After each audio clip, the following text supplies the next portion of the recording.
If you've ever lowered your prices to land a client only for them to smell the desperation on you and ghost, or if you've ever built up the courage to raise your prices only for everyone who was interested to suddenly vanish, here's exactly why that's happening and how you can ethically fix it and feel really good about making sales that people are excited to buy. The first thing you have to know is that your market is not special. Whoever it is that you are serving and selling to is going to be a combination of people that follow the same patterns as every other group of people. And in particular, it's the 80-20 rule that we can apply to most things that also applies here. In any market, the top 20% of buyers are going to hold 80% of the budget, and they're going to be dispersed between what we call the top of market and the middle of the market. And in these two segments, because they have more budget, buyers are going to consider things other than just price when making a purchasing decision. Now, the mass market, which is the bottom 80% that only has 20% of the budget, is where most people start. And the problem is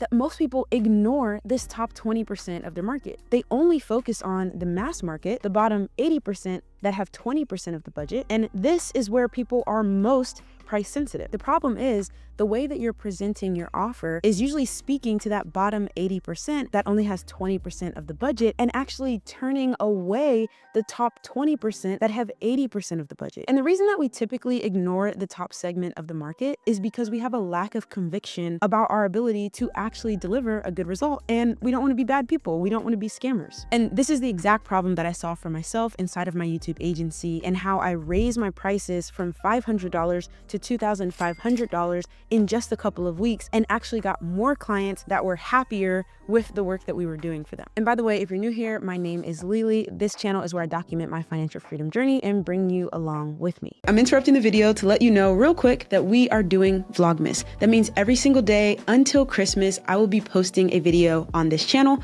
but I'm also gonna supercharge it and go as hard as I absolutely can because I don't believe in waiting for January 1st. So not only will there be a daily YouTube video here on the channel, but I'll also be posting a daily school exclusive, which is a video where I go deep on a single topic that probably wouldn't perform well on YouTube, but is super important to your business and your financial freedom journey. Because if you're like me, there's no reason to wait until January 1st. Just click the link in the top comment to join school, and back to the video. This lack of conviction problem that makes us desperate and keeps us begging the wrong segment of the market is the exact problem that I had when I started my YouTube agency. I decided that I would charge $500 per month to run an entire YouTube channel for a business owner. And most of that money I was planning on giving to an editor to actually edit the videos every week. And I was gonna work for free until I could get proof of concept and get some testimonials. But here's the problem.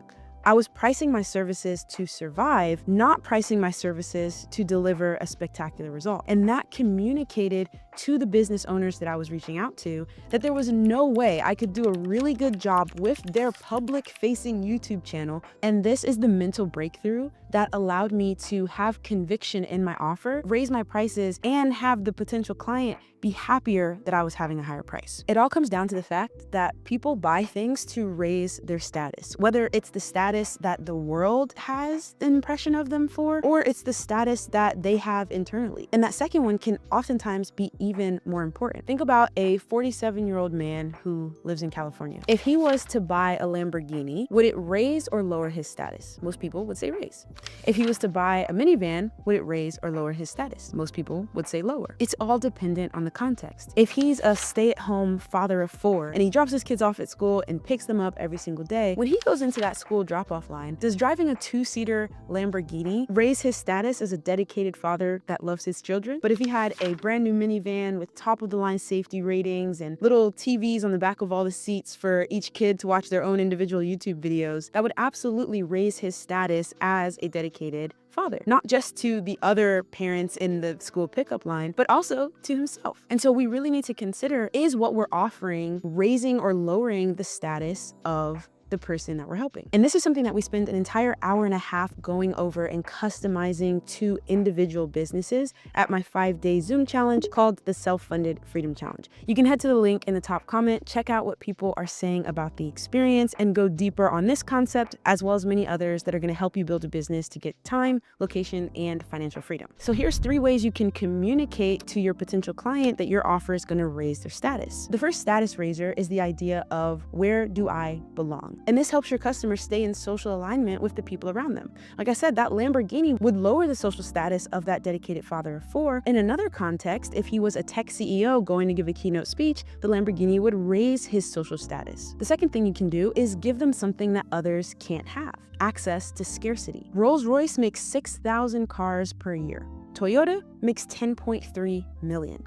And so for someone who values having access to scarce things, buying a Toyota, while yes, it would be cheaper and lower on price, would actually lower their status in their own eyes than if they were to buy the super scarce Rolls-Royce. Then there's the idea of what the person wants to communicate that they prioritize. For me, it doesn't matter if I go into a gas station and they slap a discount sticker on the day-old sushi. I don't want to purchase it, not just because I think it's going to get me sick, because internally that would lower my status to myself and make me feel like I'm working so hard to be a business owner and to gain financial freedom, and I can't go to the restaurant to get high quality sushi. I've got to buy it from the gas station with a discount sticker. So even though it's cheaper, buying it would lower my status, and therefore it's not something that I'm going to do. And so you can see how if you are making an offer in a way to your potential client that is lowering their status, either by lowering your price, slapping that discount sticker on some gas station sushi, making them feel ostracized from their social network, or any way that you could lower their status, they're just not going to buy. Another way you could be making this mistake and how you can easily fix it is by thinking about the delivery vehicle that you present your offer in. For each level of that market pyramid, you want to think about what delivery vehicle is gonna work best for them. When I first started finding success on YouTube, I did what most people do, and I thought about making an online course that would help people grow their own YouTube channels and pricing it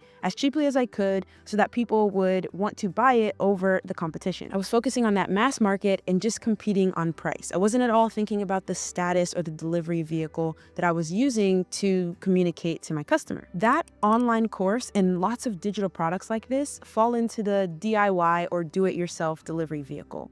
And this is something that can appeal to the mass market because you can make it once and sell it multiple times, and therefore you can sell it pretty cheaply. But I quickly realized that a $50 online course was not going to move me towards financial freedom in any significant way unless I literally sold tens of thousands of them. So instead, I tried to go to that top of market and offer them a done-for-you delivery vehicle. I'll run your entire YouTube channel for you. I'll do the strategy, I'll do the editing, I'll do the posting, the repurposing, all that good stuff. But the problem was the delivery vehicle and the price didn't match. I was offering a done-for-you service with a do-it-yourself pricing. And while I thought that meant I was telling those customers, oh, look at all of this great value you're getting, actually all I was communicating was that I wouldn't be able to deliver on that end result because my pricing and my delivery vehicle were mismatched. There's also the middle ground of the done-with-you offer. And this is an example of that challenge I was telling you about, where part of the work is done by me and my team to help people gain clarity and the conviction and pricing and analyze everything that's going on in their business and give them that insight and advice. But then the other part of it is what they have to go out and do on their own. And so it's really like a combination,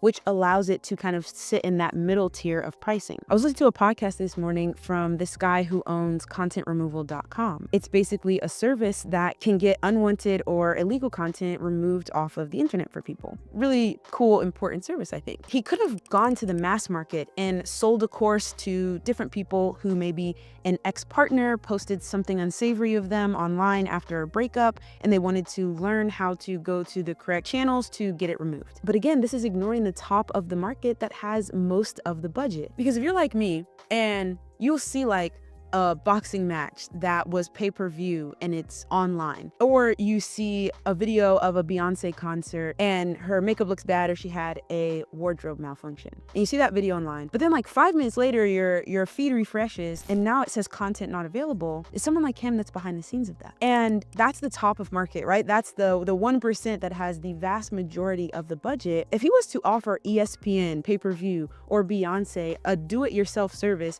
hey Beyonce, log into your Instagram and follow this online course to go do this, this, and that would be lowering those people's status. That would be asking them to do work that their level of budget affords them the ability not to do. And so instead, you should just offer a done-for-you service to those people at the top of the market, because that is going to raise their status. That is going to deliver to them the result in the best delivery vehicle for them. Now, once you know how you're raising the status of someone and a delivery vehicle that's going to make them have the most belief that you're going to accomplish that end result, result, you have to actually put a number on those offers. And that's something that I cover in this video right here, breaking it down so you can figure out exactly what price point to charge, how much that's going to make you, and how many sales you'll need to get so that you can live your financially free life. I'll link this video and the link to come to that 5-day Zoom challenge in the top comment. And until next time, thanks for watching.